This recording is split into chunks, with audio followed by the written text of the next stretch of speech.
Morning students. RCI education hub Bansur की online class में सभी छात्रों का स्वागत है। प्यारे बच्चों, आज हम प्रश्नावली 6.1 का प्रश्न नंबर 9 के बारे में अध्ययन करेंगे। प्रश्न नंबर 9 के अंतर्गत आपको बताया गया है कि निम्नलिखित संख्याओं के वर्ग के बीच में कितनी संख्याएं हैं? 12 और 13, 25, 26, 99, 100। इसका अर्थ क्या हुआ कि कहा गया है कि 1 का स्क्वायर और 2 के स्क्वायर क्रमागत संख्याओं के वर्ग के बीच में पूछा गया है। 1 का स्क्वायर 1, 2 का स्क्वायर 4, इसके बीच की संख्या तो हमने निकाली 2 और 3।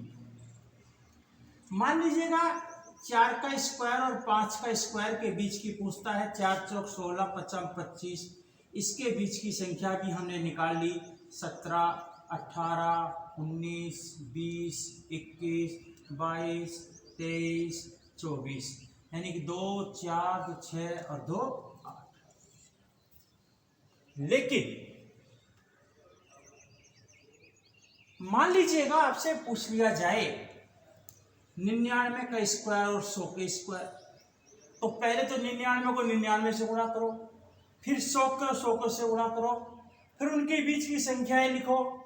और यहां तक तो कोई बात नहीं है। आपसे मान लीजिए पूछ लिया जाए 799 और 800 या 789 या 777 और 778 के स्क्वायर के बीच में।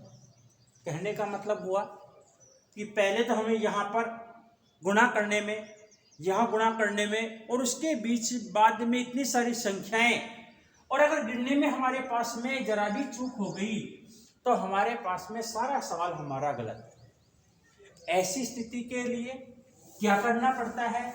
एक छोटा सा सूत्र होता है। देखिए क्या सूत्र होता है उसे आप देखिए। हम जानते हैं कि दो क्रमागत वर्ग संख्याएं, मान लीजिएगा n और n+1 के बीच 2n पूर्ण संख्याएं होती हैं कि इसके बीच में कितनी संख्याएं होती हैं? 2n। अब इसको हम कैसे लिखते हैं? यहां देखिएगा पहला सवाल, यहां n बराबर 12, n+1 बराबर 12+1, यानी कितना हुआ? 13। अब हम यहां देखेंगे कि 12 का स्क्वायर व 13 का स्क्वायर के मध्य या बीच में पूर्ण संख्याएं बराबर 2n। यहां n का मतलब कितना? 12। 2 गुणा 12 बराबर कितनी हो गई? 24। लिख देंगे। अतः 12 का स्क्वायर व 13 का स्क्वायर के मध्य 24 पूर्ण संख्याएं होती है। गिन लीजिएगा। 12 का वर्ग 144। अगर आपको लगे 144 169, इसके बीच की संख्याएं गिन लीजिएगा। गिना देता हूं। 145, 46, 47, 48, 49, 50, 51, 52, 53, 54, 55, 56, 57, 58, 59, 60, 61, 62, 63, 64, 65, 66, 67, 68। 2 बार गिन लेना। 3, 6, 9, 12, 24 हो गए, नहीं हो गए? तो ये कहने का मतलब हुआ कि हमें यहाँ पर इतनी ज्यादा गणना करने की आवश्यकता नहीं आ रही है। इस सूत्र की सहायता से हम आसानी से हल कर सकते हैं। अब इसका सेकंड सवाल लेते हैं। क्या है? 25 और 26। यहां n बराबर 25 और n+1 बराबर 25 प्लस 1 26। कहने का मतलब हुआ 25 का स्क्वायर व 26 के स्क्वायर के मध्य पूर्ण संख्याएं कितनी हुई? 2 गुणा 25 बराबर कितना? 50। अतः क्या लिखोगे आगे बताइए? अतः 25 का स्क्वायर व 26 के स्क्वायर के मध्य 50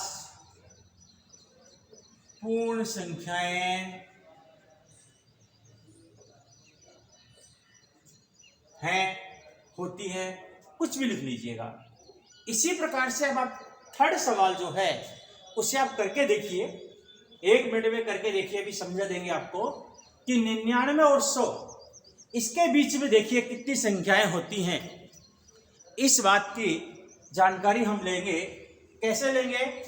अब आप खुद करेंगे 99 और 100, तो क्या लिखेंगे? n बराबर 99, फिर 99 प्लस 1 कितने हो गए? 100। 99 के स्क्वायर और 100 के स्क्वायर के मध्य पूर्ण संख्याएं 2 गुणा कितने? 99। 99 को 2 से गुणा कर लीजिएगा, 198। इस सवाल को आप स्वयं करेंगे। इसी के साथ हमारी प्रश्नावली 6.1 समाप्त होती है। अब हम इसके बाद में प्रश्नावली 6.2 शुरू करेंगे।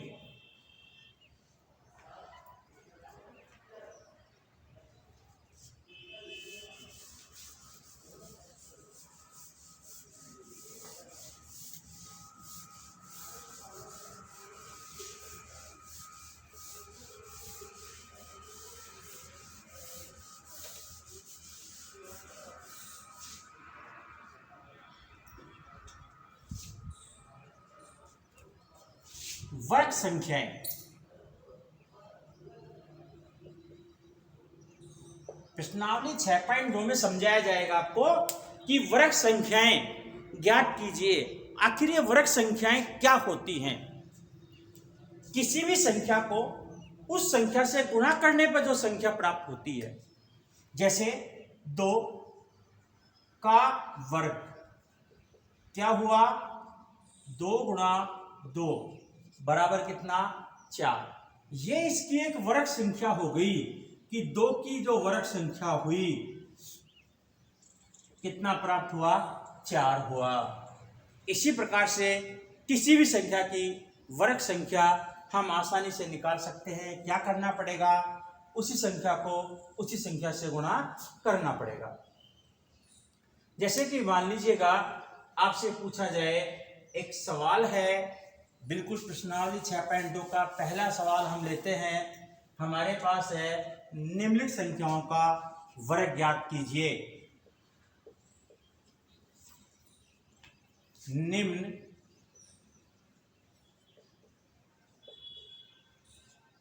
संख्याओं का वर्ग ज्ञात कीजिए। निम्न संख्याओं का वर्ग ज्ञात कीजिए, जिसके अंतर्गत पहला सवाल आपको दिया गया 32 का वर्ग।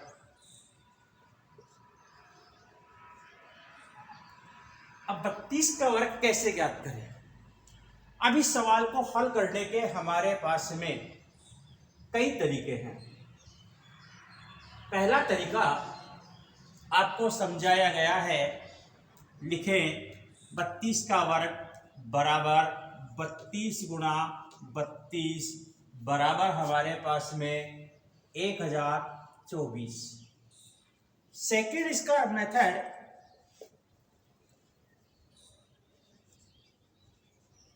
अर्थात दूसरा तरीका,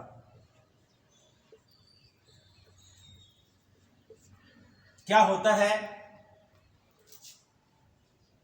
32 का वर्ग बराबर 30 प्लस 2 का वर्ग, या इसको ये कह सकते हैं 32 का स्क्वायर 30 प्लस 2 का वर्ग। अब 30 प्लस 2 का वर्ग, अब इसको ज्ञात करने के हमारे पास कई तरीके हैं। इसका पहला तरीका देखिए क्या होता है कि 30 प्लस 2 गुणा 30 प्लस 2, इस 30 को हम 30 प्लस 2 से आपने गुणा करने की विधि पढ़ी थी, जिसके अंतर्गत पंक्ति विधि पढ़ी होगी, या सब समीका जब आपको पढ़ाई गई थी उसमें देखा होगा आपने प्लस 2 30 प्लस 2, यानी इसको इससे भी गुणा करेंगे और इससे भी गुणा करेंगे। तो इसको 30 को 30 से गुणा करेंगे 960 60 और 4, ये 900 हुआ, ये 124 60 60 120 4 124, वही हमारे पास में 1024। अभी आपको हम इसका एक तरीका और बताएंगे। अब इसका एक तरीका और देखिए इधर कि आपने लिखा 30 प्लस 2 का वर्ग। अब 30 प्लस 2 का जब वर्ग करते हैं क्या करना पड़ता है, देखिए अच्छी तरह देखिए। एक सर्व समीका आप लोगों को बताएगी कि a प्लस बी का whole square A square plus 2ab plus B square. यहाँ पर a का जो अर्थ हुआ वो 30, b का अर्थ हुआ 2। यहाँ पर हम अच्छी तरह देखेंगे a स्क्वायर, यानी हम 30 का स्क्वायर करेंगे 2, a का मतलब रखेंगे 30, b का मतलब रखेंगे 2, फिर 2 का स्क्वायर। 30 को 30 से गुणा करेंगे 900, इनको गुणा कर दो आपस में 120, ये हो गए 4, 900 प्लस 124, वही हमारे पास 1024 1024 1024। यानी कि हमारा प्रश्न एक ही है, लेकिन उसके हमने आपको 3 तरीके बता दिए। इस तरीके को अगर आपके न्यूटाइप में सवाल आते हैं, 1 नंबर का आधा नंबर का आता है तो आप इस प्रकार से करेंगे। यही सवाल अगर 2 नंबर 3 नंबर का आता है तो आपको इनमें से कोई सा एक तरीका करना होगा। इस प्रकार से अन्य आप भी कोई संख्या लेकर अनेक प्रकार से सवाल कर देखिए। इस प्रश्नावली के और सवाल हैं और हम बताएंगे अभी आपको, अन्य तरीके के सवाल और भी हैं। धन्यवाद।